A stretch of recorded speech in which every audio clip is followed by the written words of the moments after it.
All right. Good afternoon, everyone, or good evening for some of you. I'm not used to doing it at this time, but what was that noise? All right. Buzz Tune is here. We got Invest LYH. We got Chris here, and we got Curtis PE turned RE. I think this might be Chris's first live using Restream, but why don't you introduce yourself again, Chris? Sure. I'm Chris Webb. I'm out in Lynchburg, Virginia. I go by Invest LIH. I just ran with learning how to do cash on cash return maybe 2 years ago. And I would just make videos based on Zillow listings of what the cash on cash return would be so that I would get better at being able to analyze deals that way. And I was able to just increase my timing or I guess decrease my timing because originally it took me about 9 minutes to do. Then I went down to 90 seconds so I could do it right in front of a home. And ever since then, I have just continued to build on that, finding different ways to evaluate deals. 2023, I went from 1 unit as a rental to 9. So I have 10 total units right now, including the one that I live in. It's a duplex, so I mean, I guess it could be 10, but scaled a little too quick, as Mark knows. And this past year, uh, we've got a multifamily and we had some insurance issues, and I'm trying to figure that out as we go forward. But yeah, just kind of building on it as I can.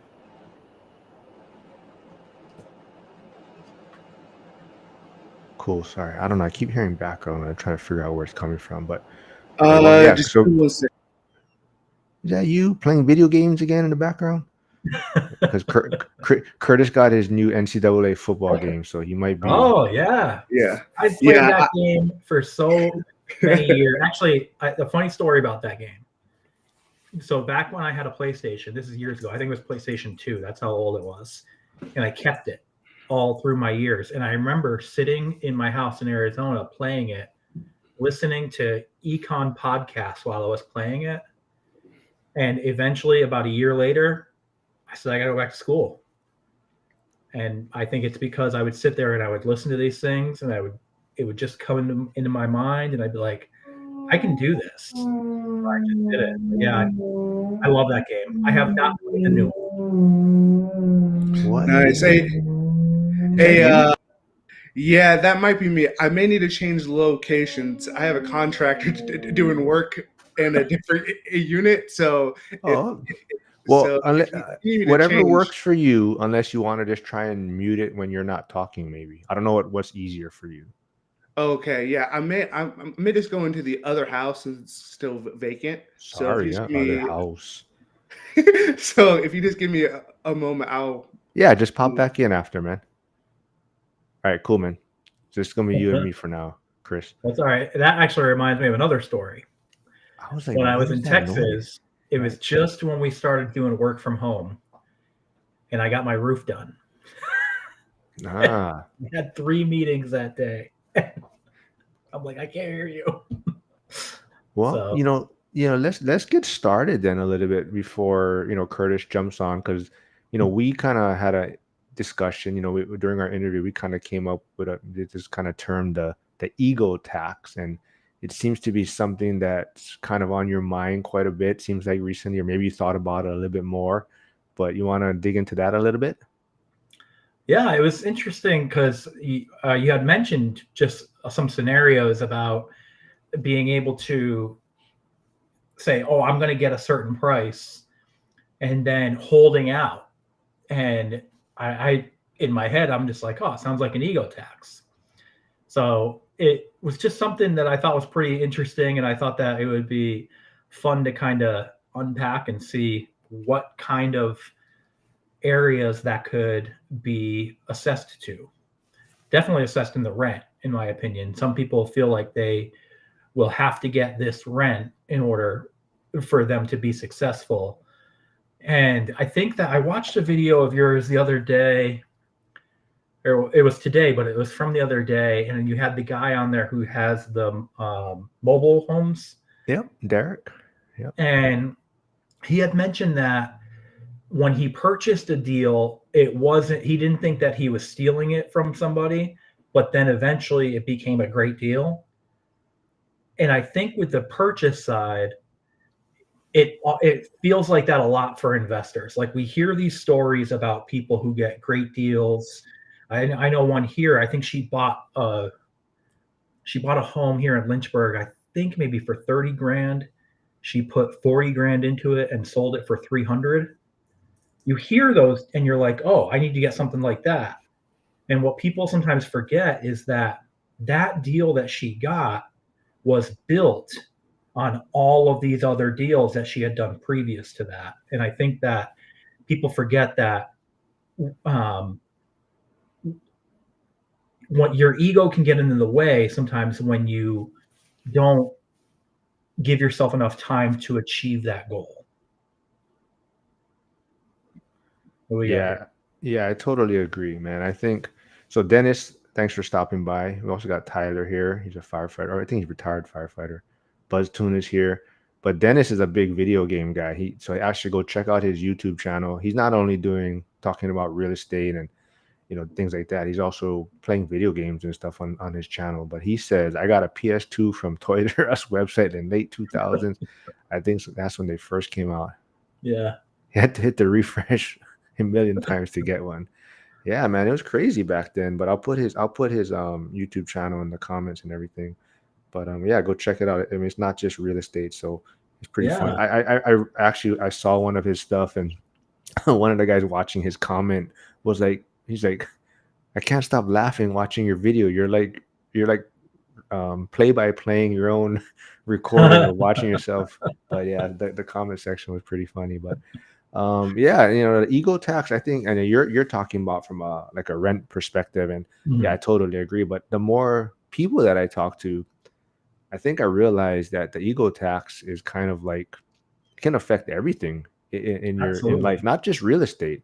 I mean, even people are on that whole kind of is owning a home the best path to wealth, right? Especially like right now, where rent is so much cheaper in a lot of areas. Hold on, Curtis is coming back in. That there's that debate of whether home ownership is the only way, and I think sometimes that's same thing. It goes into the ego tax where we were kind of raised that you have to buy a home, or you're Right. kind of unsuccessful if you don't own a home.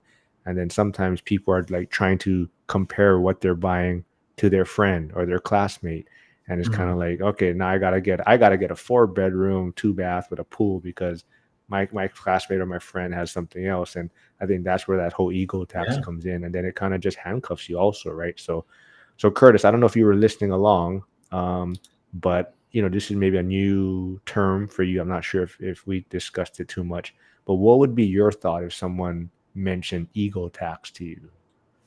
Yeah, when you had first told me this idea, I had to really think through. I'm like, okay, I know there has to be an example, but what is it? And I think it's when I got my first duplex, August of 2022. So during that time, I was in grad school. I was getting my master's. I got my first property, and my job was about to start back up. And my ego told me that, hey, you can do everything. You can work on your job. You can do your master's work. You can rehab this property. No problem. Well, it was a little too much, and I had to extend the time that I was going to do my master's. The property, it wasn't done in the time frame that I wanted, which should have been a month, took 3-4 months, and so just kind of the time aspect is kind of what my tax was, because I thought I could do everything. And I think that plays along with what you were saying, Mark, where it's not just real estate related. The ego tax is essentially a time tax. And in general, we are paid for our time. And if we are adding additional taxes on top of that, it's costing us time. Yeah, totally agree. That the whole I think Kevin, an investor in Pittsburgh, was on the live the other week. He was talking about how sometimes we think it's these DIY projects, right? YouTube makes it look so easy, right? So you think, oh, I'm going to open up this wall, I'm going to do this, and you open it up, it's like, oh man. And that's even kind of how I feel today too. Sometimes when there's certain little things, maintenance things at my house, it's like, okay, I gotta go to the store. I gotta go to pick up these tools maybe that I don't have or that I don't use very often, but I need it for this particular job. So now it comes like you're saying, time, cost, and how much like I could work an overtime shift and get so much money, and where I could pay, and then I could pay someone to do it. But then now it's like, okay, but if I do that, then it's like my friends are gonna be like, oh, why don't you just do it? It's such an easy job. And so it's the same thing, right? It's the ego tax, and I think we all deal with it, and that's something like even in being in these communities is super helpful because you can kind of see what someone else could be like. Oh man, you might as well just pay to get that done, because if not, you're gonna probably spend how many Right. days doing this and that. But yeah, I love the ego tax, and I'm not gonna take credit for it. I mean, we came up with it Oh, together you. during our Oh, no. you. But let's see. Let's see. We do have a question here. It says, "Have you ever experienced a situation where ego led to a negative consequence, and can you share that story?" So Curtis kind of shared that a little bit, but yeah, I don't know. Do you guys have another one that pops to the top of your head? I can talk about one real quick. It's on the property I was telling you about earlier. We had an eviction, and I had painted early on in my life with my dad, so I know how to paint pretty well. And so I'm like, oh, I'll just go over there and throw a coat of paint on there. Well, I had to take 3 weeks to do it when it could have been done in one day. So yes, it did cost me money because I finished it on June 8th, and it's still not rented. So it's cost me 2 months rent. Okay, but you did it yourself. So do you feel this sense of accomplishment though? I think that's what it kind of comes I down think to the too, right? first day I was like, okay, we're moving right along. And then I went into the bathroom and it was all brushwork. And I'm like, why should I just have somebody come in here and spray? Because the other thing about having like a professional do something, generally they're a lot more efficient because they also understand that their time is being paid. So they're not going to spend 3 weeks on a job. They're going to spend 2 days and then have multiple jobs for 3 weeks. Yeah. That's definitely the way I look at things now. Is like you're saying, they're way more efficient, and that's kind of what they're getting paid for. The more jobs they can do, right? They're going to get more, or the faster they do a job, the more jobs they're going to get, right? So they're going to be more efficient at what they're doing. So I think the only thing for me is, with my son though, it's kind of like, all right, we gotta at least do things together. So that's Right. kind of the like, even like the yard, right? You could easily pay someone to do it, or even like doing it when he's at school. So a lot of times I try to wait to the weekends so that he can take part in it and at least do something with it. So, but hopefully when he gets more efficient, then we can just pay to get it done. But right now it's kind of like letting him, be hands-on and do things, right? Yeah, and another thing is, I'm not sure y'all's background, but mine is very like kind of low income, family centric. We all kind of do it together. We don't need anybody else. Well, that's all great, but I'm learning that I now have some funds, so I don't have to do it on my own and like suffer, like fight the thing that I'm not understanding. I can pay the $100 now. Whereas before, I didn't really think that I could. But when I look at my bank account, I'm like, okay, well, I guess I could pay it now and kind of not prolong that process. Yeah. And then the goal too, right, is kind of like, though, you want to be able to pay for it to free up more time, right? So even like I forget who I was talking with, but they're talking about even like, flying first class, or when you go to these amusement parks, right? If you can pay for VIP and you skip the line, right? You save all that time to do the new rides or whatnot, right? So that's all about, being efficient and having more time to enjoy other things. But it's just that ego tax kind of, sometimes we worry about what people are thinking, or, oh man, look at this guy buying the VIP pass or whatnot, right? So I think that's being around people that have the same mindset though is super helpful, and realizing that, oh no, a lot of people think this way, as far as, they want to be efficient, they want to save as much time as possible. But yeah, I love the ego tax. I'm glad we came up with that kind of thing. And I want to talk a little bit about 2 things on that. One, you talked about working with your son on things. One time I did try to paint with my wife. One time. Should that be another episode? It's fine. She understands it. It look again. HGTV makes it look easy when you do it, and then you have little clouds, right? When you have a cloudy wall, you understand that maybe it's not that easy, but yeah, it's not that hard. But anyway, that was one thing. And the second thing, and I think that Curtis, I'm curious to hear your perspective on this, because if I remember correctly, you go to the same like REI events that Dion goes to.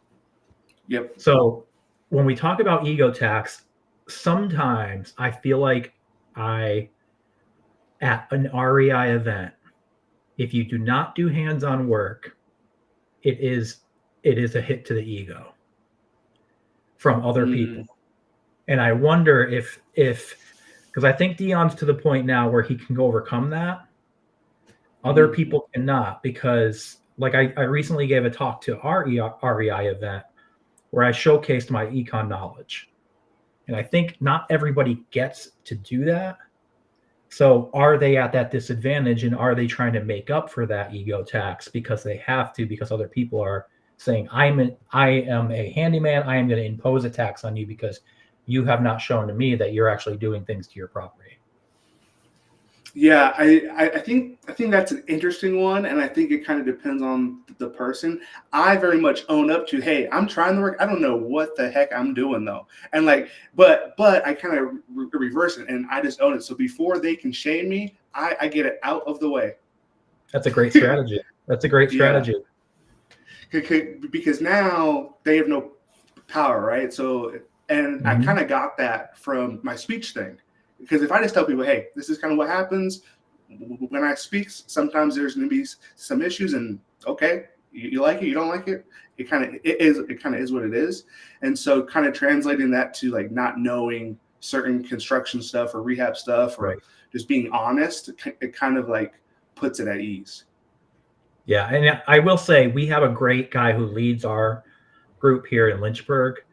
And I remember the first or second meeting that I went to, he said, no matter what you need, we know somebody who can do it or somebody who can teach you how to do it.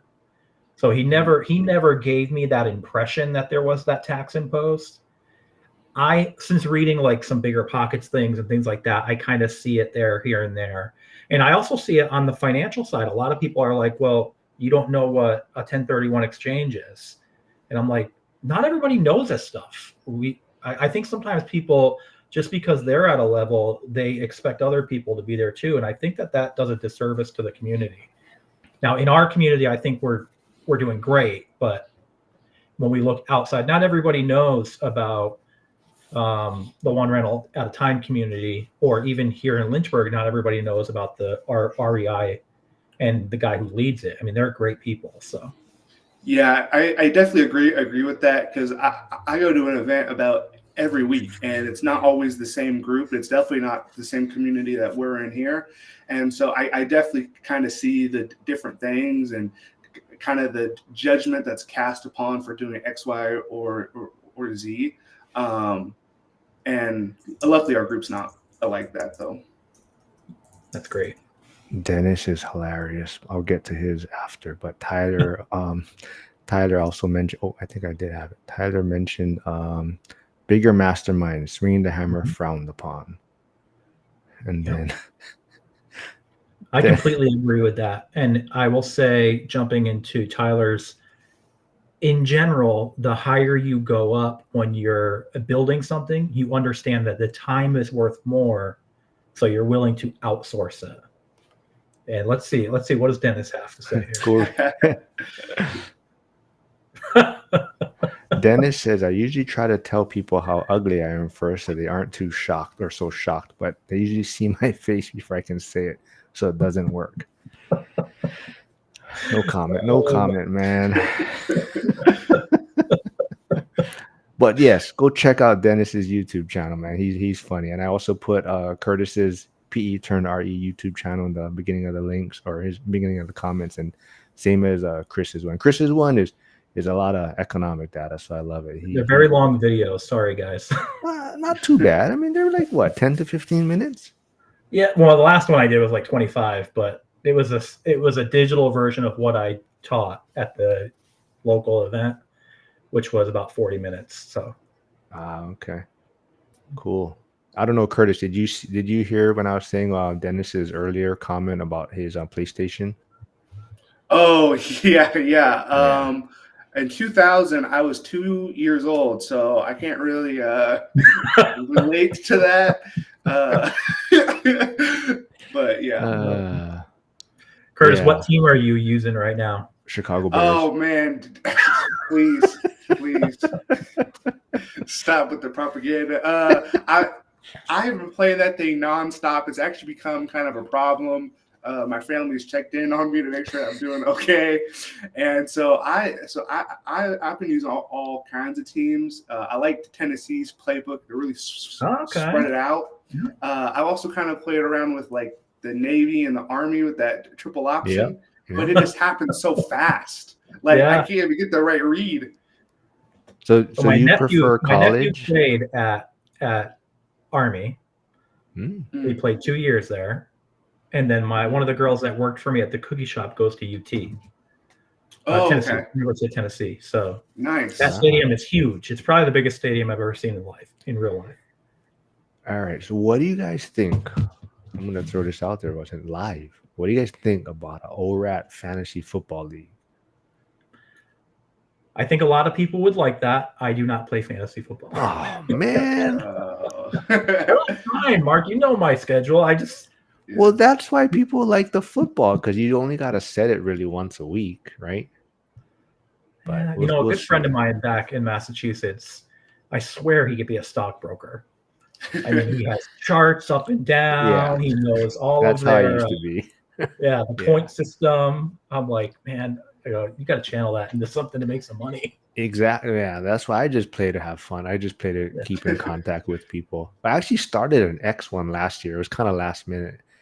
But we had about 10 guys playing, some different guys. So I'm thinking of throwing one out there in either the school or the ORAT Facebook group and see. I think you should. I think that'd be really fun. Yeah. I would love to see Dion do it. He would call it fantasy sports ball. I would be down. I typically during the season, I don't get to watch a lot of the games because I'll train kids on Sundays, because all of my high schoolers play on Fridays, and then all my youth players play on Saturdays. So all the clients I train are on Sundays. So I get the updates on my phone though. So. Yes, Tyler, I did see the Drunk Real Estate. So I actually emailed them, and I actually commented on that video to put me down. And I don't know how many people mentioned it, but he said, I got you. So I don't know if that means he just got my name or I'm on the roster. I don't know yet, but yeah, I put my name in the hat. So I got to represent the ORAT community. So we'll see. But yeah, I did put my name out there. But yeah, I don't know. Anything else? I mean, you guys want to dig into the ego tax some more? I mean, I think it could cover so many things. I mean, tons.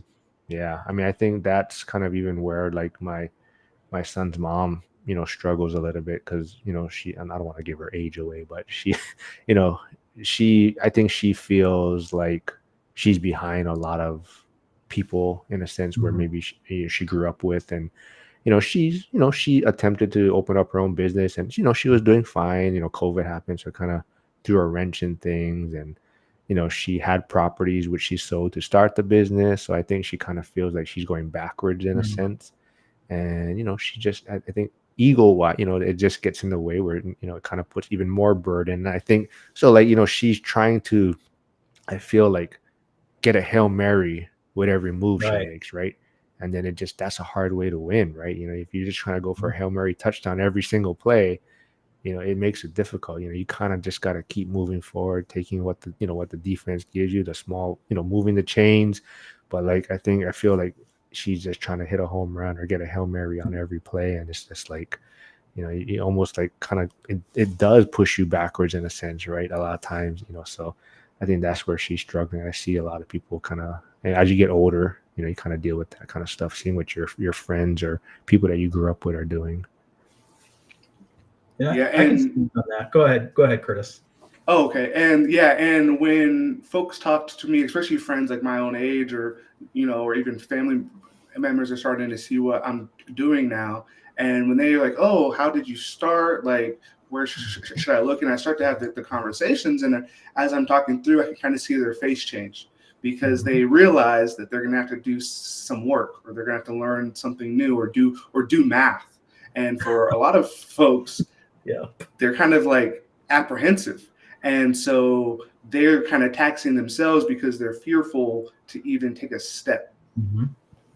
Because it's easier to be on the sidelines because there's no consequence, or there's no consequence that's immediate. Whereas if you go out on the field and you try and you fail, that's a pretty immediate consequence.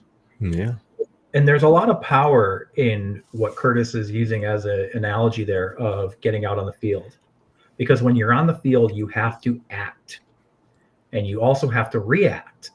And I think that because Curtis, I'm not sure if you know, but I had a business that I started. We realized early on that we didn't like it. And so we pivoted. We had to react. And I think that when people reach a certain age and they see a lot of the people around them who are doing certain things with some levels of success, it is difficult to say, you know what, I need to hit a reset button in my life. And I think that they struggle with that sometimes. It's very difficult to do that because on the one hand, you're saying, I failed at something, when in reality, it's not necessarily a failure because you didn't know that you didn't like it in most cases. And on the other hand, you're saying, I need to try something new, which again, kind of gives that connotation that I have failed. And I just don't think that it's always something that we can deal with, but it happens in life. And there's nothing wrong with that, in my opinion. So Buzz Tunes chiming in. So he says, like that Curtis can use the game and incorporate it into his coaching with game planning. Yeah, there's definitely a lot of parallels, and it honestly helps me too, because like in my coaching world, I coach mostly on the offensive side. So we come into a game, we have a game plan, the defense changes or shows us something like different. Now, it's not bad that the game plan's not working. It'd be bad if I didn't adapt, kind of like what you were saying there. Now, if you can adapt, great. But if you don't adapt, that's kind of where you're more in the wrong. Right. And I think the inaction is when you don't adapt, it causes inaction. I would love to see a video for Curtis when he's coaching on the sideline and somebody, you know, they do the video memes now where it's like they put the pictures. So across the way, there needs to be a defensive coordinator with Jerome Powell's head on it. It's the interest rate. And his play is like, okay, we're going to do a post pattern and I'm going to get this raises the interest rate. And so you audible to buying a single family home, but I'm going to convert it into a duplex. Yes, sir. Yeah. Yep. And sticking on the whole kind of sports themes and everything a little bit, I think that's what makes great teams or successful teams win, right? Because they're able to pivot or adapt, right? Like Bill Belichick. I mean, he had different players coming through his system, but it was more he was able to adapt to the strengths of the players that he had. And I think Zuber talked about it too a little bit on maybe a live or on his daily financial one day, but he was talking about like Ray Lewis, right? When he was 5 yards off the line of scrimmage, he was a good linebacker, but when he was 4 yards away, he was a great linebacker. But then if he was 3 yards away, okay, then now he was like kind of maybe a poor line. So there's that kind of point where, it, like you're saying, you're talking about needing action, right? But it also at a point where it cuts away kind of the noise, right? At 5 yards away, he's good, but maybe it gives him too many things to see, right? At 4 yards, he has to react a little bit more. And that's what made him a great linebacker. But then now if he's too close to things, right now he's blinded by some other things. So it's finding that fine point that's going to produce activity and action, I think. So that's super important. But let's see. Dennis has a comment here. Let's see. What does he say? I feel stuck on the sidelines sometimes. If any of you were stuck on the sidelines initially Was there any specific thing that pushed you to get into the game? Ooh, a great question, man. Who wants to tackle this first? Yeah, Yeah, man. and I'll go. One thing that can help is make the goal so small. is make the goal so small that you can accomplish it.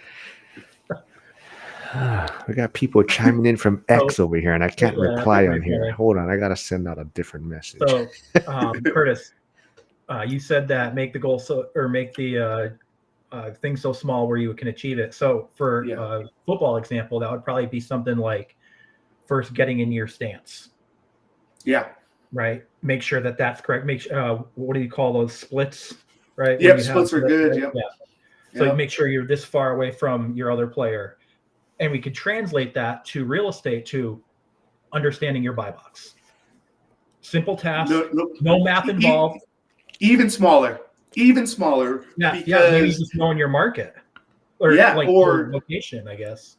Yeah, because I feel like with like the buy boxes, there's bedrooms, there's bathrooms, there's asset type. There's all this stuff. And I feel like at times, or you're trying to make a spreadsheet on your own, and you're like, okay, what is each column? Just even make it smaller. It could be, hey, I'm going to text one agent, or I'm going to call one investor, or make it so small that you actually will do it, and then kind of springboard that into the next thing. And there is something powerful in being able to create those. Mm-hmm. And I would say one other thing to add to that would be not necessarily give yourself you want to have a timeline, but not kind of giving yourself a timeline at the same time. I know that sounds counterintuitive, but what I mean is don't say, I'm going to get one home in 1 year. Just say, I'm going to get one home soon. And I know people say that that's not good, but that kind of gives you a break of saying, if I didn't do it in a year, then I fail. Because if you're continuously building towards that action step of purchasing the home, it does help. Now, generally, when people say, I want to get one home soon, they will not reach it, which is why a lot of people say that you got to have that timed goal. I think that's a little internal for the individual themselves. But if you are able to say, you know what, I'm just going to keep moving forward. And when something comes up, you act on it, you can really go pretty far without having to have those time restrictions. And it's very powerful because it compounds over time. Yeah, so there's two types of goals. There's outcome goals and there's process goals. And so you had your example was great, right? Don't give it define it timeline but it was more of an outcome goal. You can't decide if your offer is going to be accepted or not, but you can decide I'm going to make an offer every month or however that you need to be, right? But if you can focus on the process, the outcome eventually will come. Excellent example. Mm-hmm. Yeah, before I dive into Dennis's question again, I want to give a shout out to Kevin, Self-Storage Ventures. He's actually commenting from X. But he messages that I fumble at 4 yards away. So he actually was one of the guys that played in the fantasy football league we had on X. And man, rivalry time. No, so I think it was Jeremy Taggart, another Pittsburgh investor broker, but he was killing it the whole season. Like he just destroyed everyone. And I beat him in the playoffs. But I was talking so much shit, but I didn't realize that I forgot to, because the league was set up so last minute. I didn't really change any settings, and I didn't realize that the playoffs was a 2-week championship week. So I won the first week, and I was just like, yeah, and I was like, shit, it's 2 weeks, and then I lost because. So he's just rubbing it in, but he's a fireman. He's a fireman too, so that's why he's kind of an ass. When I went back to school, we did our cohort at Florida State was about 28 people, and so we did the flag football, and we had one other guy who was over 30. So we had me and him were on the team, and we won our first game by default. We won our second game outright. We beat the other team, and I'm like, all right. So then we go into the next week, and I'm like, we're doing all right. We lost every other game.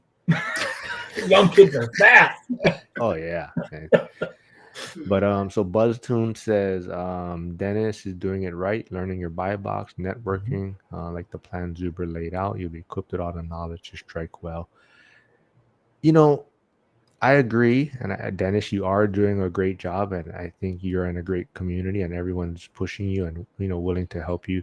I think and maybe I'm wrong here, and but I think maybe the ego tax is kind of hitting you also because maybe you feel this pressure because you're in this community, and maybe you feel this pressure like you have to. Your first one has to be a great deal because you're doing a lot of great work. Everyone is giving you advice, giving you input, so you feel like you have all these tools and resources that it's almost like I have to find a great deal because all these people around me are giving me all these extra information and tips where I should not make any mistakes because I'm getting all this information. And my only thing to that is I feel like no matter what, you're gonna make mistakes. I mean, I hate to say it, but it's gonna happen. No matter how much experience you have. I mean, Zuber, Dion, Lumberjack, Millennial Mike, they still talk about mistakes that they make, right? So no matter where you are in the game, the mistakes are still gonna happen, but it gets easier to deal with, right? So I don't, like I said, I could be wrong, but maybe you feel that pressure of all these people helping you and supporting you, that you also feel like, oh man, I have to get a great deal on my first one. And of course you do want to get a great deal, but don't worry about maybe having a little hiccups along the way, because we've all been there. So hopefully that you're not putting this extra pressure on yourself, by being in this community. And if I could add to that, to bring it to a football analogy, I think that what you said, it would be similar to like a drive. A lot of times you have all the knowledge, the plays that you're going to run. Sometimes a drive will stall. Sometimes you'll get a 5-yard penalty because unfortunately the previous landlord did not do what he needed to do for HUD. I'm not speaking from experience, but then you have to overcome that. And time is the biggest component in real estate that will help your mistakes not be so large. It will minimize those mistakes the longer time you have in it. I know you guys both probably know Coach Carson, and he recently interviewed his mentor, and his idea of purchasing a property was, I will buy it and I will consider selling it once the amount of money that I put into it doubles in value. And at that point, he can make a decision. He understands that time allows for that. And I think that investors that are new, they hear all these great stories, but when we make the decision to purchase a property, I don't know about you guys, there is a little bit of fear sometimes because it might go wrong, but you still got to do it. And then you kind of adjust along the way, and things generally will work themselves out. Yep. Hey, Curtis Haynes is here. Time heals all wounds. I believe he's popping in from Curtis's channel because it says paired. Yeah. So is that any relation to Michael Haynes? Yeah. So that's my dad. Oh. Yeah. Welcome, Mr. Haynes. Glad your son's a Chicago Bears fan. Oh my gosh. What is the deal with what fan are you really, Curtis?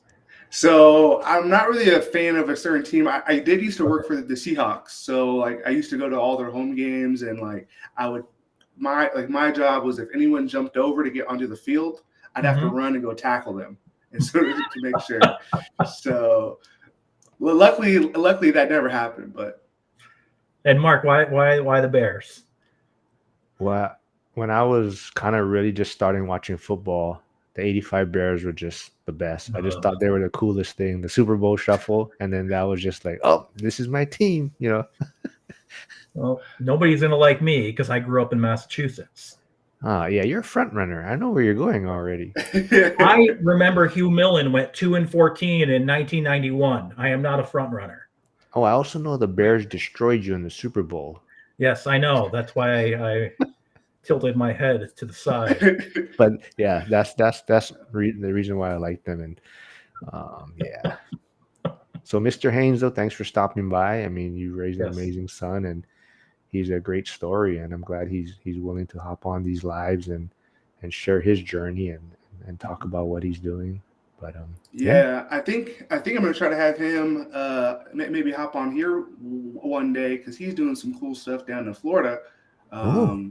with flipping and doing some container homes and Oh wow, yeah. Get him on, man. yeah. Yeah. Has he been on any podcasts or anybody's things or? I think he's only been on one that I know of, but not that you probably know of. It was for because he's also a teacher, and so he so he was on somebody's that talks to like teachers that teach like the business stuff and things like that. All right, BuzzTune, I gotta get you out of here. That was uncalled for. He says 85 Bears. Damn, you old. Yeah, I am old.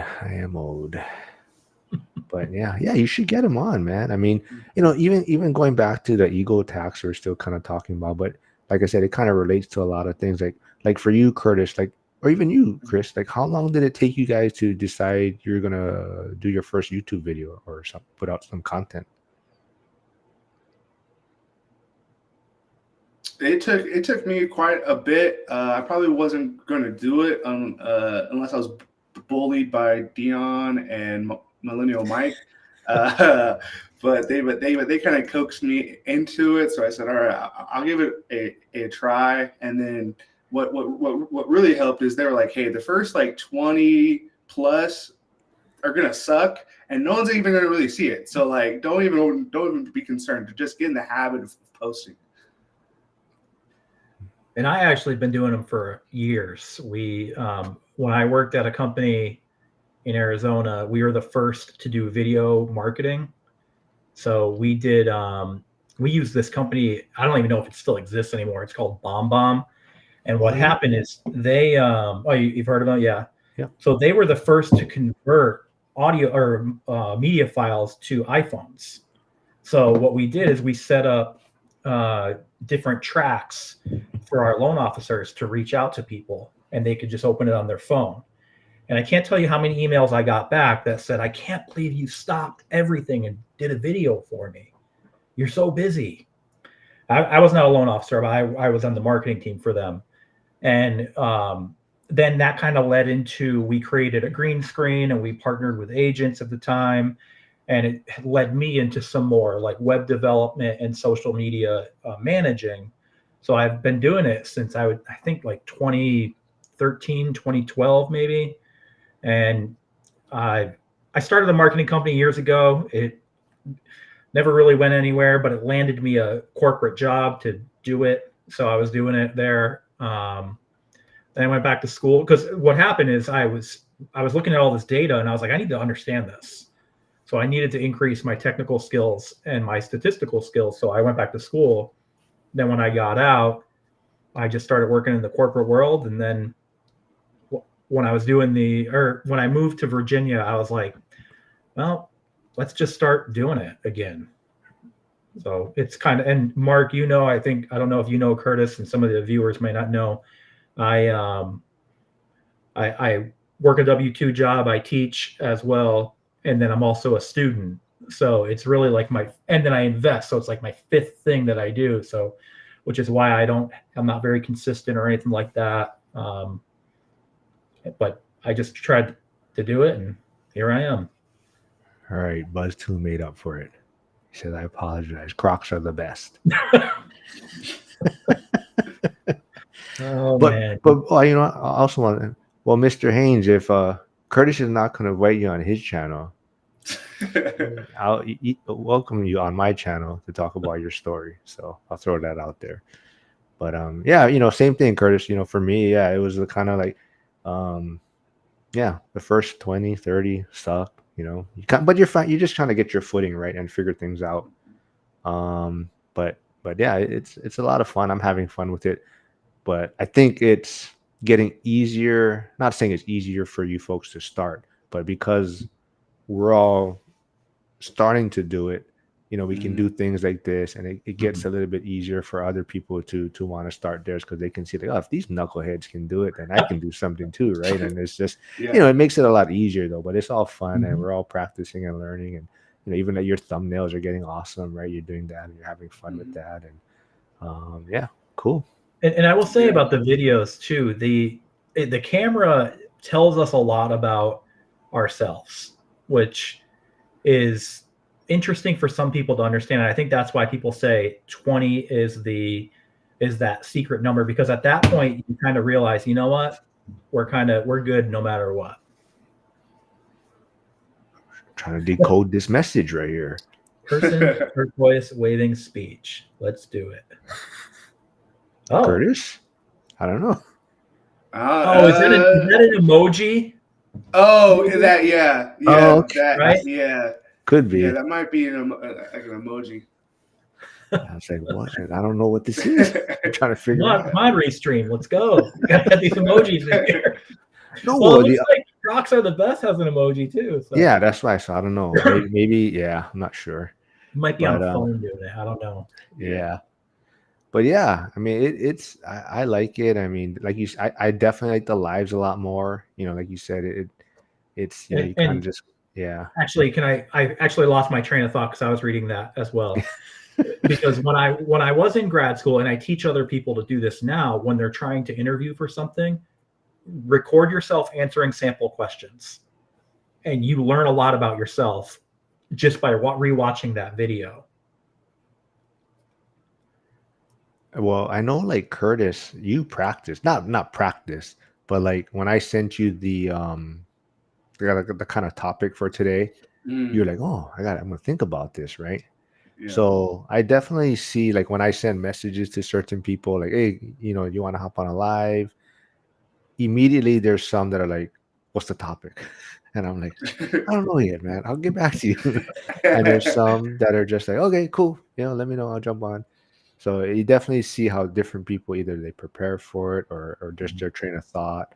But it's interesting. Everyone has kind of their focus, and they some people, like, they want to come prepared. They want to have certain things that they're going to talk about, and there's others that are like, I'm just gonna roll with it. And that's kind of what I am. And I don't think there's as many, like. So I think that's why I drive people nuts, because I asked them, hey, do you want to come on the live? And they're like, yeah. And then I get like 5 questions. Like, who's gonna be on it? What is the topic? And I'm just like, I don't know, man. I'm trying to figure things out still yet. But well, and I like this. Then, go ahead, Curtis. Sorry. Yeah, and then I think the other thing is, for folks that are trying to start out, is that if they don't feel as accomplished, then they don't feel like they necessarily deserve to have a channel or be on. And I think that's kind of also why it took me a little bit longer too, because adding another property, adding the 3 more like apartments, I was like, okay, well, now I have more, so now I have more to talk about.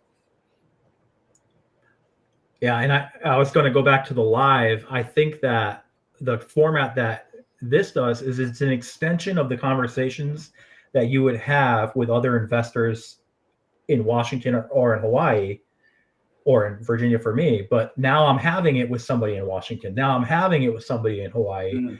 And now I can kind of get your guys' feel on different topics, so that when I have conversations over here in Lynchburg, I'm like, oh, have you ever thought about this? I'm going to use a lot of these football references. I can tell you that. Good. And we got the big fella stopping by, the Grand Poobah, Frank, old guy REI, stopping by. So he's doing cool stuff. I don't know. Did he update his logo? But I put his YouTube channel down there, so he's doing cool stuff. I miss Van Confessions. I haven't seen one recently, but he's been busy too, getting the accountability group going. So that's fun on Wednesdays. And if anyone's out there, we're going to try and do a Sunday accountability group, a little more East Coast time zone friendly. So that's going to be out there also. So, hop in. I know, guys, we get lost over here. Well, yeah. Well, you don't get lost. You're going to bed at like 1 at night, 1 in the morning, because they stay on for like 6-7 hours. Some of those guys are crazy. But yeah, Frank's out. Like, he's doing cool stuff, especially in the school community. So go check out his YouTube channel. And where is Frank from? Frank? I know that I saw him, and I he's saw from the you. Stone Ages is where Frank is from. Now, A lot of the guys that I saw at the event were from the West Coast. Yes, so, he's on the West Coast, but he invests in. You can correct me, Frank, if you're here, but I know he's in St. Louis. He has one in Gary. Do you know where else? I know he has like 4 markets, I believe. Yeah, Frank is spread out. He's all kind of all over the place. Very good. Yeah. But Frank's a good guy. Cynthia's the best, though. His wife is the best. She's my best friend. Oh, he's from lovely Watsonville, Cali. Okay. Okay. Let's see. I don't know who this is. I'm not sure whose channel he's coming from or her, but I'm pretty sure. Oh, Cal Hello. Tenix. Hello. So somebody's nice channel. It could be you, Chris. It could be you, Curtis, but I'm not sure. But this is a good subject. I don't have mine pulled up. Oh, I don't either. Okay. Oh, you know what? Well, Cal Tenix, if you can comment which channel you're coming from, because you're not coming from my channel. So thanks for stopping by, though. But yeah, make sure you subscribe to all our channels. Give us a like. But let's see. Old Guy REI, Illinois, Indiana, Wisconsin, and Missouri. He's in. Okay. He's all over, man. But yeah, I've been in all the states. Very good. Yeah, I was in a movie in Wisconsin, actually. Yeah, they were filming Frank's thing is kind of where he more finds the people than necessarily find a market. Yeah, that's great. That actually is that's a golden nugget for anybody looking to jump into the space. Because I'll tell you, I got really lucky in Lynchburg that I was able to team up with the guy who leads our group here. And I was able to find all the contractors that I need. I was able to find all the property managers that I need, handymen, people who do yard work. And I was able, if I just decided to come here without living here, I don't know if I would have ever gotten that. So finding the people is very critical. All right. Very good. Thanks for coming in. It says it is not me. I don't know who that is. I'm not sure what this means, but thank you for stopping by. Yes, thanks for stopping by. But yeah, going back to Frank, I mean, Frank is doing cool stuff. I mean, I think, some people might be like, oh, why are you in so many markets? But at the same time, it's like, Curtis was saying, it's building relationships, and maybe Frank's plan is to figure out which market he likes the best, right? So, he is finding properties that are cash flowing and, base hits, and then maybe he's figuring out which one is going to work best for him, or which relationships he builds the best relationships at, and that's where he's going to maybe focus, or 1031 later, and then do that after. But which stream time day does the best? You know what, BuzzTune, it probably does the best when you're sleeping in the morning. the 5 a.m. Hawaii times. Now, I don't know. I really don't know. I mean, it kind of a hit or miss, I think. But I do want to try to change the times up just to accommodate different people, because there are certain people on the West Coast that if I do lives at 5 a.m., it doesn't work well for them, because that's like when they're dropping off their kids. So like Jen has a hard time at that specific. That's why if I do it a little bit later, she's able to hop on, because she just dropped the kids off.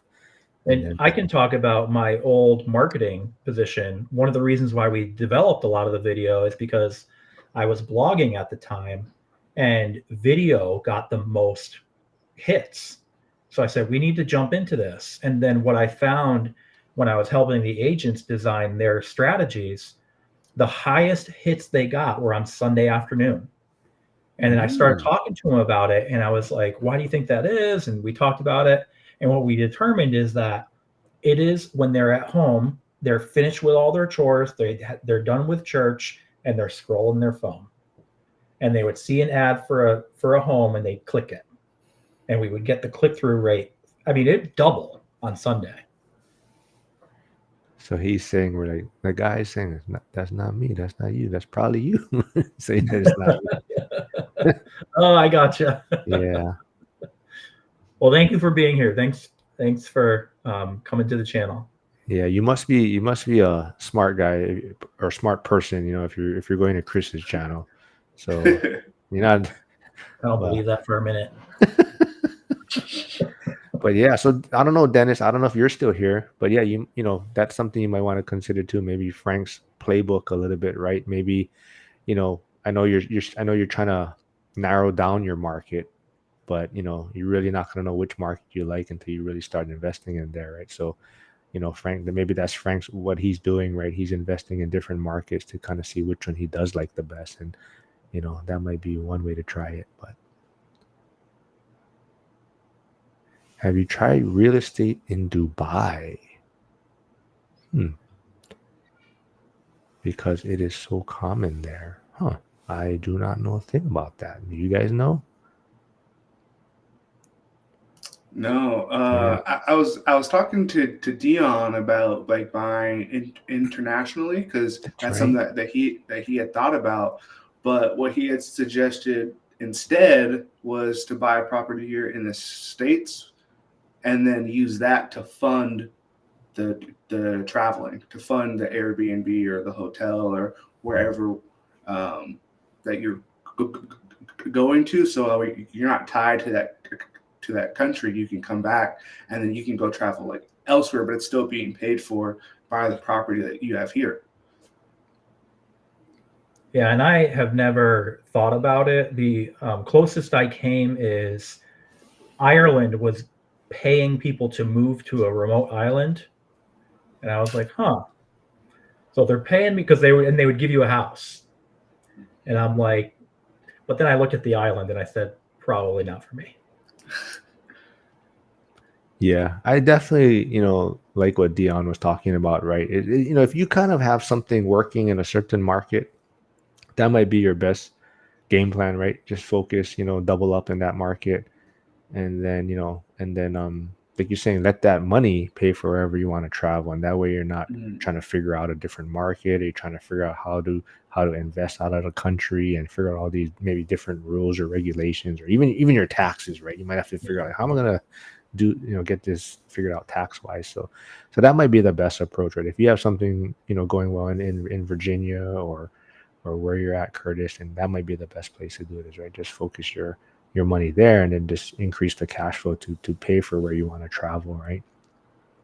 Yeah, exactly. The goal being to have a house for every bill. Yeah. Oh, Steven's here. Oh, see, I see people popping in that don't normally wake up that early.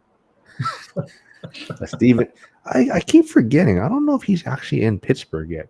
I don't know if he actually moved there yet, but he bought in Pittsburgh, but he was in Orlando. Oh, okay. That's a much different climate. Yeah, but I know he was dealing with an eviction. I don't know how that worked out or where he's at on that process right now. And then even Mikey Buzztune might be going through that situation pretty soon also. Let's see. Oh, Steven said he just got off work.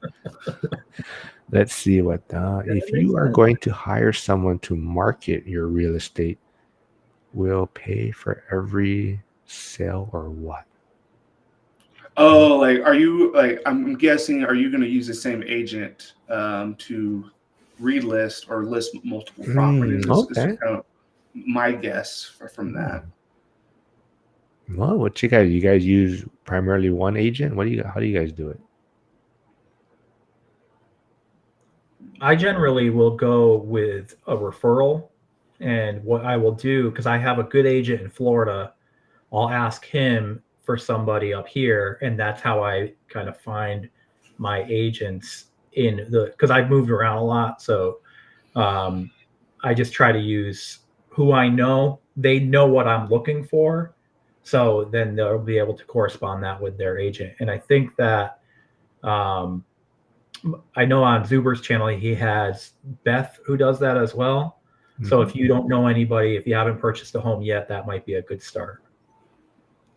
Unless one of you, wait, Mark, you're an agent. So you could do the same thing. Yeah, but I do more property management stuff. So Okay. Okay. that's. But I've been saying it for like a year, but maybe I'll throw it out there. Somebody might steal it though.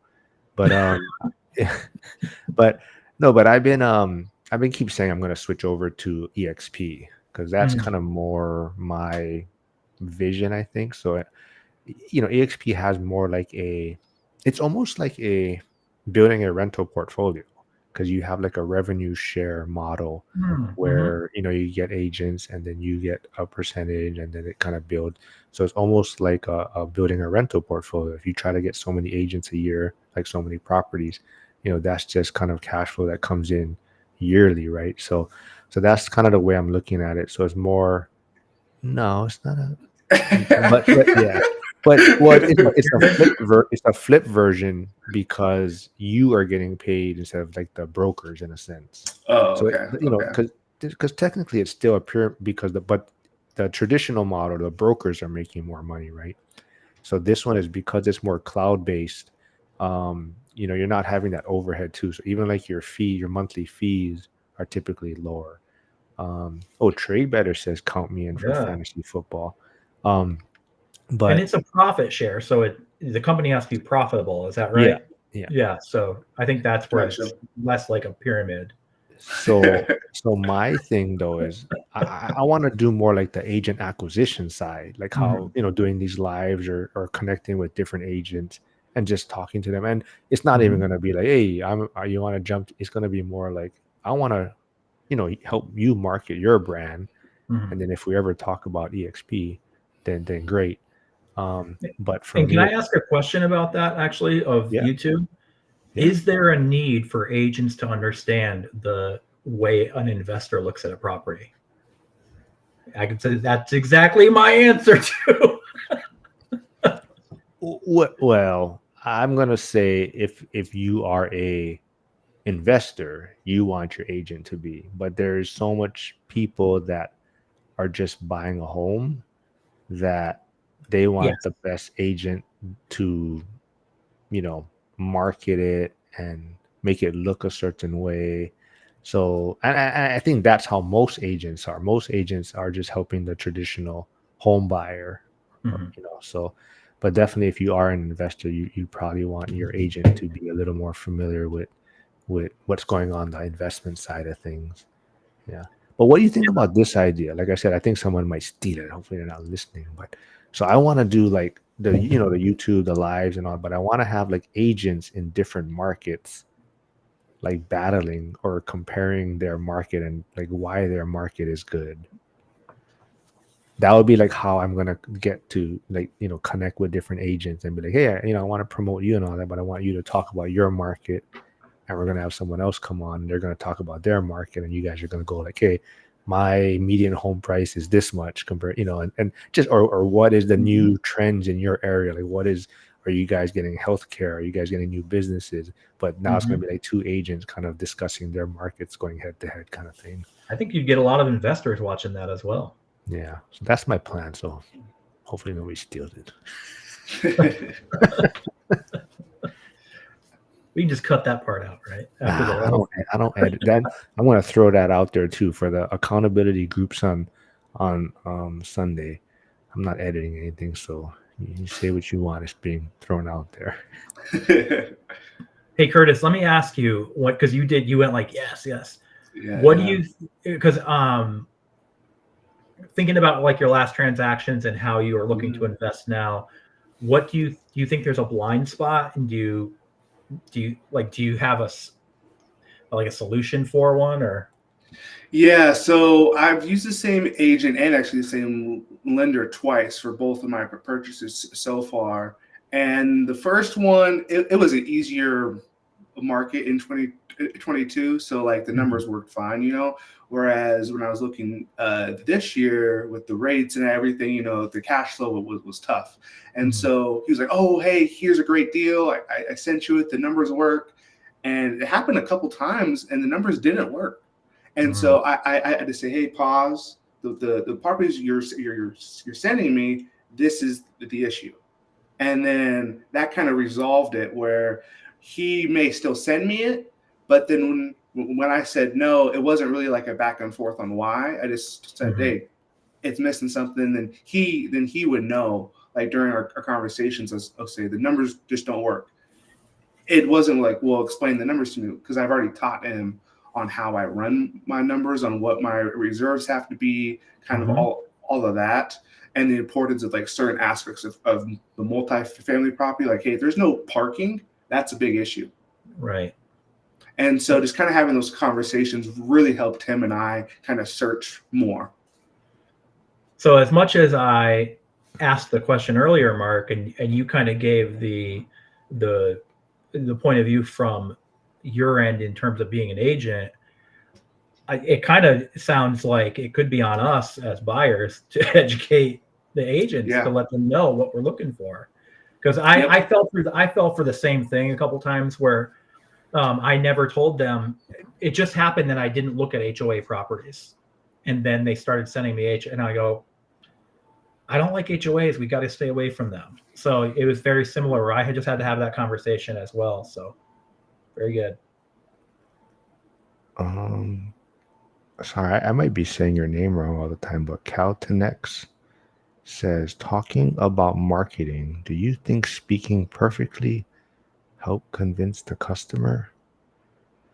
I'm sure it can help, but it is what it is, right? I mean, like it is, you know, I'm sure I don't speak properly all the time.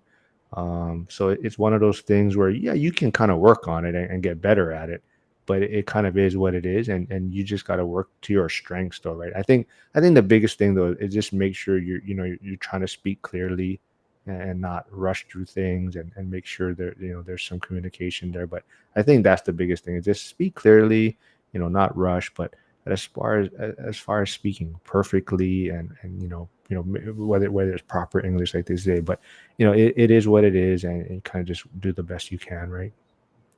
Yeah, and kind of going off of that too is, I guess it depends. Perfectly may depend on who you're speaking to, because the way that I talk to a lender or someone in the business may not be the same as when I talk to like a tenant. Because a tenant may not care or may not even understand a few of the terms, right? So it's speaking to them, kind of meeting them where they're at. Right. And I'll piggyback on that, on something you mentioned earlier, Curtis, and it's about the process versus the outcome. And I think that for some videos, the outcome is to establish the property as this lifestyle. There, you want to make sure everything is scripted. But for other things, it's about, hey, I just want to walk you through something, and you're just going to speak in general terms. Yeah. So he says it's call. That's how you would say his name. Oh, very good. Cool. Well, thanks for hanging out, man. We try to do these once or twice a week, but hop on. Hopefully, it's a lot of laughing and learning at the same time. But yeah, we're just trying to have fun. Not as much croc talk. Well, hey, it's everyone knows already. Crocs are the thing, man.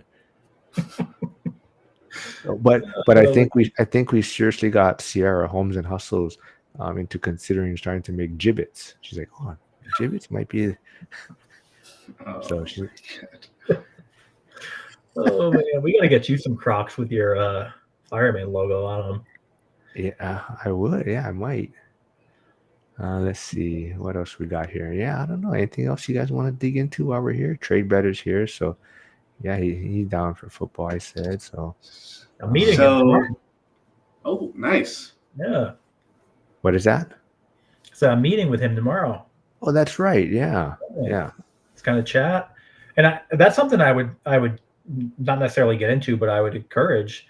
If you guys are close, meet up with other people, especially if you're talking to them online. We talk about having those 5 friends, and a lot of times the people that I work with, they hear what I'm doing and they put the wall up. I can't do that. And I think Curtis mentioned this earlier, when you go into the math, the wall goes up and I can't do that. Well, you still got to be sharp. So if you're not getting your 5 people, you got to figure out how to get them. True. A call if you are still here.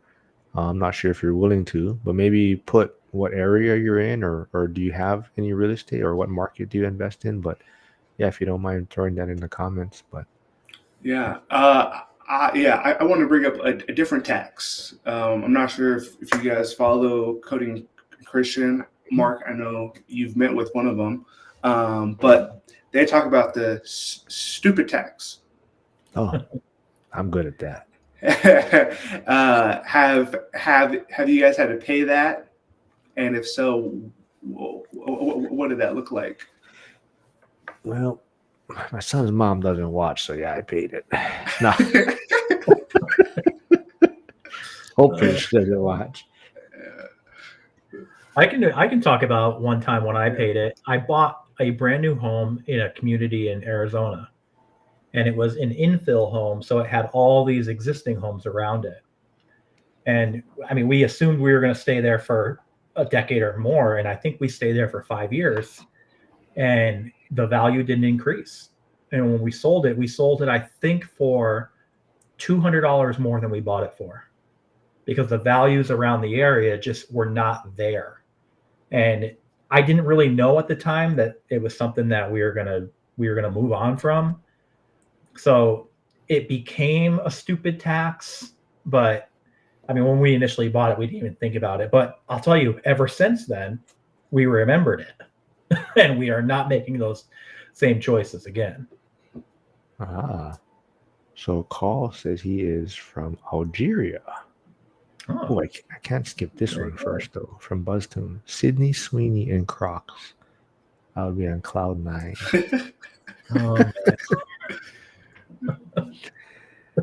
Oh, wait, okay. Let's see. Because I told Sierra, too. I said, I don't really even know who Sydney Sweeney is. I just was jumping on all the X stuff. Okay, but do you guys... I told her my 2 favorites actually are Kate Beckinsale and Jessica Alba. And she's like, I have no idea who those people are. I know you guys know who they are, right? I know Jessica Alba. I'm trying to picture the other one, but nothing's coming to mind. She's from shoot, what is that movie called? The vampire and werewolf one. Underworld. Oh, yeah. Oh, Underworld. Okay. Yeah. Okay. See.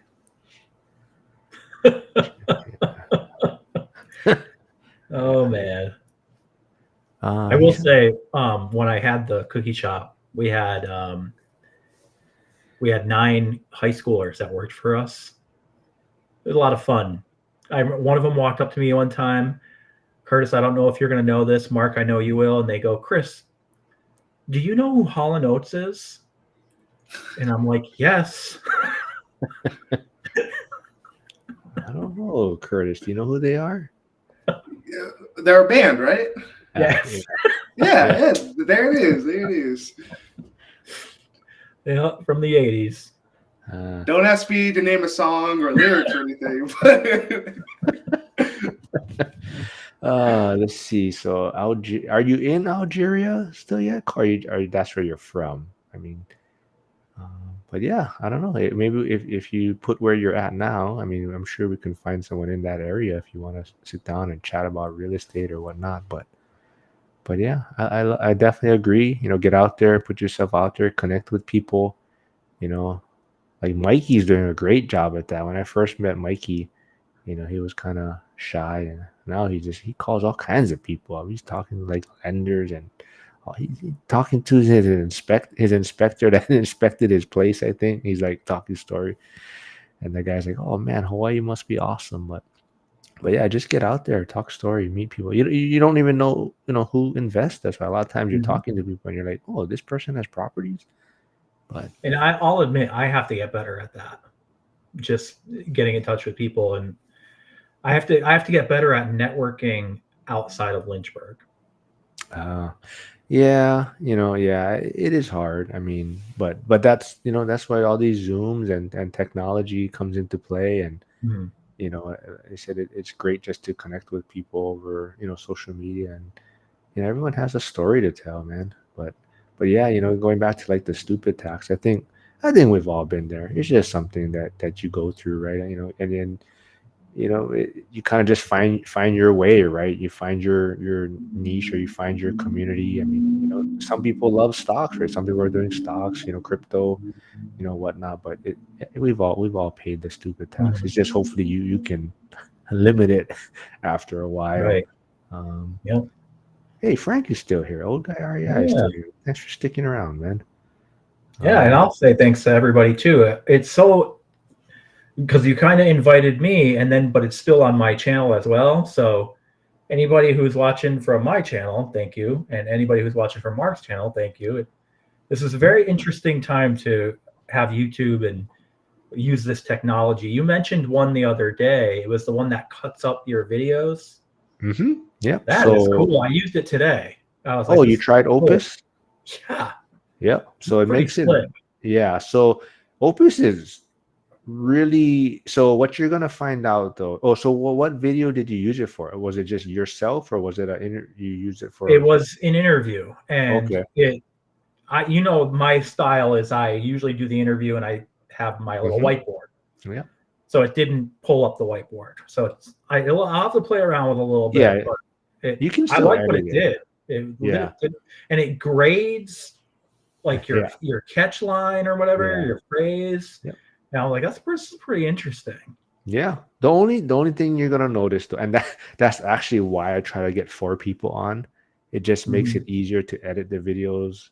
It seems like when there's 4 people, it makes it a little bit easier to edit, or Mhm. even 2 people. But when you have like three like this, it's gonna make it a little bit. I'm gonna have to do a little bit more work when I edit the shorts. But Because it um, cuts, right? Because on one of mine yeah, it has 2 pictures yeah, on top yeah. of each other, and I'm like, Yeah, that's so annoying. you just got to play around with the Yeah, settings and figure out what works for you, but it definitely saves a lot of time. it's very cool. Um, let's see. Call says, I know a person who works in real estate in Dubai. That's why I asked you that Dubai became a great destination. Oh, well, maybe we got to do more research on that. That'll be And interesting. yeah, and I'll jump in with you, Mark, because you're out in Hawaii and I'm in Virginia.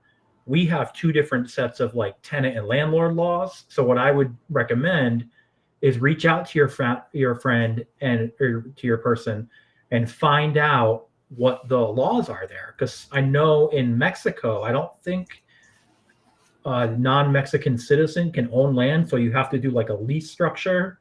So I would figure that out first, and then you can kind of move forward from there. Ah. Oh, I always want to say REI Stoners, but it's Martin Properties now. He's getting classy, that's why. But what's up, Very Josh? good. Thanks for Very stopping good. by. Oh, you know what? I haven't posted your channel because you hardly. I know you're working all the time, but I think I have your channel saved there. I try to put whoever's channel. Oh, Didn't he see, I just do do. a table, right? He just did a table, and he did some coasters recently Ah, with yes, he did. He used Monopoly. the Monopoly Yeah. pieces in his coasters. Yep. But go check out Josh's YouTube channel also. He's doing some cool stuff. He's doing way more hands-on stuff than I do. But yeah, he was making coasters out of epoxy and he was putting like the Monopoly Yeah. houses inside the coasters. When told you I have to work on your speaking, do you mean listening to some anchors? Can you give me some tips? Hold on. So Call has another question. Thanks for all these questions, Call. These Yeah. are great. It helps the live keep going. When you told you have to work on your speaking, do you mean listening to some anchors? Can you give me some I tips? I would say as a tip, come up with a couple bullets of what you want to say, record yourself a couple times and watch them, and then you'll find different techniques that you like. I know sometimes I go out on tangents when I'm on lives and I can kind of, sputter away. But in general, if you guys watch my videos, if they're short, they're very concise. And it's because that's my technique. I usually have a paper with me with some notes on it, and I go through my points and I explain what I think is relevant. And then the hardest thing to do is do your opening and your closing. So if you can identify those two and write scripts for them and memorize it, you're going to be perfect. Hi, this is Chris from Invest LH, and today I'm going to go over blank. See, all these guys do a lot more than I do. I just wing it half the time. So it's really Different styles for different people, though, yeah. man. You do a Don't great be job of what you're doing.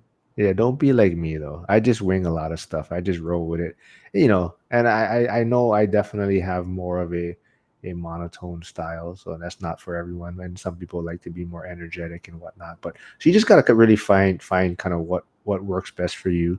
But I think it really just comes down to make sure you're attempting to speak slowly enough where people can Mhm. understand and speak clearly where people can follow you. But really just find your voice. Like some people really, like I said, they have a little more energy to their style, and some are more monotone and whatnot. But just find what works for you. Mhm.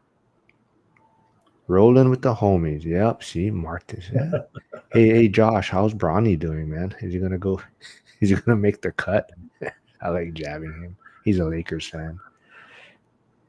Yeah, well, Celtics won, so Oh, you are such a front runner, man. I can't believe it, man. Massachusetts is You not a are you are a front runner. Oh man. Yeah, man. I don't know, man. We gotta get Josh back. I know Josh is super busy, but we gotta get him back on one of these lives. I think he'll have a lot of fun. D League, D League. Maybe I shouldn't say it, but I don't know if you guys saw that meme where somebody was. I mean, it wasn't okay. We shouldn't be. It's just a joke, people. I don't want anybody to get offended. But but so someone was. Did you see after the shooting? What happened over the weekend? Somebody was like, "Oh, the shooter No, must have been named Bronny." I did see that meme. It was like 1 for 8 from the Oh, field or something. Don't get offended, anyone. We're just joking here. But Martin says, "Fuck oh the man. Celtics." Yeah, you are such a front runner, man. What happened to Curtis? Where did he go? I don't He know. just, I I'm gonna take his wonder camera if he off has to the go talk screen. to his contractor He's about probably something. playing video games or something right Yeah, now. he could be doing that too. He'd probably be But being Alabama, right? Yeah, here we go. yeah, but yeah, man. I don't know anything Georgia, else. We Georgia, wrap right? this up Georgia's soon. the front runner. Only millennials get butt hurt. See, Josh, we gotta get you on these lives, man. You have fun, man. We also gotta get Steven in front of the camera. I think Steven would be a riot. Can you guys tell me what you do for a living? Real estate? I am a full-time firefighter in Hawaii. I am also a realtor.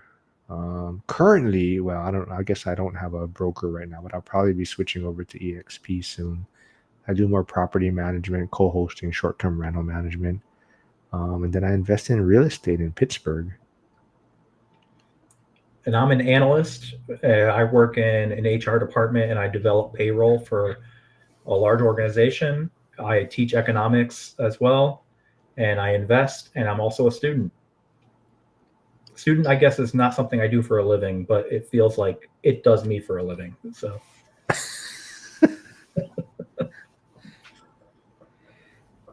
Let's see what else we got here. yeah, Yeah, I don't I know. agree. Buzz tune. I think, Mark, I gotta admit, I think you do a great job. Like, I know you say, oh, some people, and there's something to be said about the way that you communicate with people. And sometimes people, when they get this fear of creating a video for YouTube, they think that it needs to be something like an anchor. And studies that I read back in 2012, 2014 is people do not like that because they can't relate to it. And the way that you do your live streams here, I bet you connect a lot stronger with your community than those people who try to have those professional videos that they put out on YouTube. Oh, thanks, man. Yeah, I just like having fun with it. I actually like I have more fun like connecting all you folks. Like that's the fun part for me is just getting everyone together. But call I actually put my channel on Chris's channel, so you can go subscribe to my channel also. Oh yeah, That'd very be good. greatly appreciated, man. Hey, Kobe's yeah, Kobe. EXP rocks. Yeah, he's trying to. Yeah, I don't know. Were you listening, Kobe, earlier? You better not steal my idea what I was talking about for what I wanted to do. Let's see. Dalton gonna be good for the PNG. Dalton. Who's Dalton? Oh, for the purple and gold. I think it's their Oh, draft pick. oh yeah, that's right. Where's he from? Yeah. Kentucky, maybe? Ooh, topic of mail theft at your properties. Okay, we can do that for another live. We can. Interesting. That'll be a good topic. Topic of mail theft. Yeah. All right, man. Well, let's just wrap things up soon. Yeah. Let's wrap maybe about 5 more minutes. And so if anyone has any more questions, just shoot it out there. We'll try and answer it before we hop off. But what do you got going on this weekend then, man? I'm going to see my sister and going to see Harrison, Trade Better 99, and then I got to come back. I got a few projects I got to finish up at this house before I start my busy weeks next week. So I'm still taking a class right now, but I'm going to be adding my teaching duties next week as well.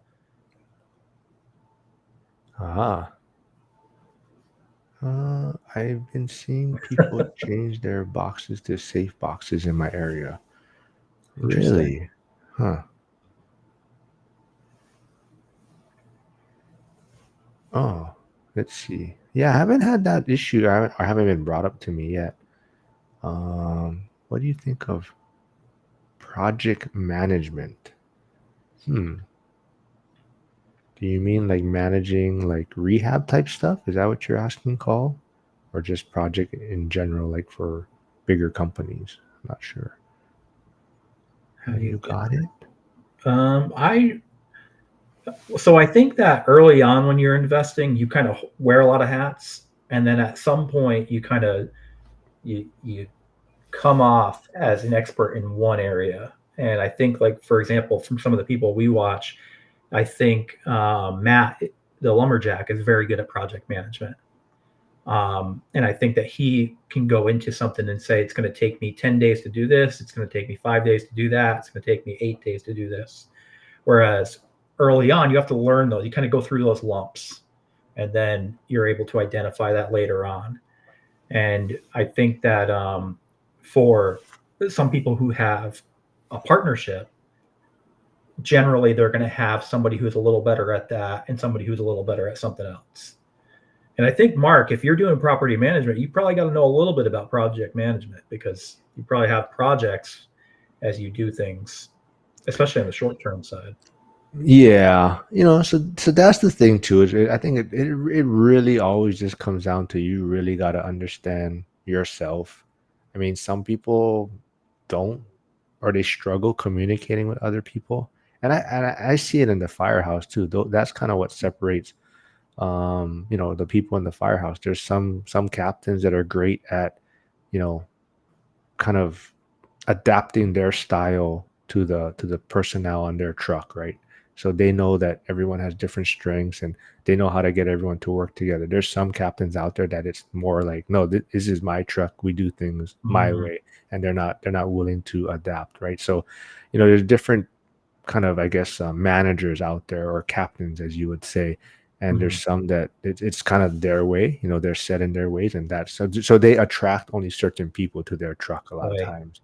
And then there's other captains that are more like, we work as a crew. I'm flexible in how we're going to work as long as we get the job done, right? So I think it's just really understanding yourself, and not saying one way is, better than the other. Right. It's just, sometimes you might have to find the right people that fit, your style. So if you're going to hire certain people, you got to know what you're looking for. But that's also the struggle too, right? Even we're talking about sports quite a bit, on this live. But some coaches, some ownership, they don't have control over certain players, right? Or who's on their team. So usually the coaches that are able to adapt a lot better probably find a little more, success, because they can't always have the control of what players are on their team, especially with the salary cap and stuff, right? See, someone else agrees. Get on camera, Steven. Hey, Invest to Wealth is here. Thanks for stopping by, man. Yeah, we're gonna wrap things up soon, man. You guys all popping in late, but anyway, thanks for stopping by. After work for them, yeah. Thanks, guys, for coming in. But Mark, it was great to have me on. I appreciate you working this into your schedule. No, man, it's always fun. I'm always willing to do these. I know you've been wanting to talk about the ego tax again, and yeah, we'll do this again, and we'll try to see if we can fit some stuff around your work schedule or school I schedule when know. it Yeah. gets back in time. But yeah, everyone, thanks for doing this. I have one more. Or no, I got two lives coming up next week. I'm gonna have if anyone's here and you guys want to give me a thought about it, but I'm gonna have Donato Callahan from Bright Investor on the live on Friday next week. And I don't know if you guys really want me to for him to go over his product that he has or just chit chat about whatever topic or real estate. But let me know if seeing more of his product is something you guys are interested in. Well, Um I will talk briefly, real quick, and this will be then. Sorry, everybody. oh go ahead, man. If it's anything like the coffee buzz or whatever that Yeah. was that you did the other day, that thing was awesome, by the way. Yeah, so that's where I'm a little torn too, because I know both of them and they both have somewhat similar products. Yeah. So I think they're both great. Yeah. And I think it's not. I don't think you're, in my opinion, I don't think you're overstepping bounds by just having them both present the both products. But whatever she went over that stuff yet last week. That was awesome. No, It was yeah. very informative. Yeah. And then so Donato has his, and he was in one of the Wednesday Zooms also and kind of just going over his stuff. And his stuff is great too. And they're adding a lot new features to almost like a skip tracing kind of wholesaling aspect. But it's a similar type of product. Sure. But hey, what's up, Lars? You too, man. Popping in Yeah, late. over here. But thanks for stopping by, man. We're gonna be wrapping things up soon. Ton of people coming in that are putting comments in I now. know. Thanks, They- everybody. I do They heard me. appreciate They it. heard us talking about the Lakers and Celtics. That's why. So they're all popping. Oh, but Large is a hockey fan. Yeah, Bruins. Yeah. What? Runner. Wait. Oh yeah, your flight was. Are you still in Hawaii, Lars? Was your flight canceled out of here? You could be stuck in a lot worse places, man. Yeah. Yeah, man, it's crazy what's going on. But all right, man. Yeah, let's wrap it up then. Well, thanks everyone for stopping by. This one was fun. I'm not sure. I shot out an email for the Sunday accountability group. It's going to be 3:30 p.m. Eastern. On Sundays, we're going to test it out. So if anyone wants the link, email me or message me and I'll get it to you. But yeah, hopefully see you guys on Sunday. If not.